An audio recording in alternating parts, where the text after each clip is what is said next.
key points here on the experiment to determine the total hardness of a water sample. This is higher level only. So just so you know for yourself, the total hardness is always the amount of calcium and magnesium ion hardness. However, it is always expressed in ppm of calcium carbonate, so that will become important when we look at our calculations later on. You don't need to know this, but this is just for your own knowledge, I suppose, that if you were to carry out this titration using your water from home, that if it's really up to 75 ppm, it's soft. Anything then up to 150 from that is moderately hard. Anything over 150 is considerably hard, and anything greater than 300 ppm parts per million is very hard.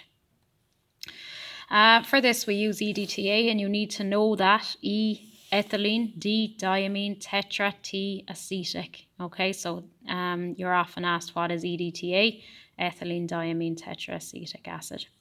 Just a few points on EDTA. It should be stored in plastic. The reason why is because it can react with the ions that are present in glass over a long period of time. And EDTA itself is not very soluble in water, so we just make a solution from its salt instead. Disodium just means 2, okay, so a salt instead. So this is our EDTA ion. So this is how it will appear on an exam paper, H2X2-, and I'm reacting that with the water, and the water is my hardness, so Ca2+. And the colour change that I'm going to see here is wine red to blue, okay? So this is a titration that we carry out quite similarly. There's just a couple of extra bits. So we wash our pipette, burette and conical flask with deionized water. We fill our burette with the EDTA solution. And we're going to rinse our pipette with the hard water sample, and then we pipette 50 centimetres cubed into the conical flask, okay? Nothing really new here. The next point is kind of new though, is that we add in buffer solution, and we add in pH 10 buffer, so you need to know the value. The reason why buffer resists changes to pH, so it maintains the pH at the level where the indicator works best.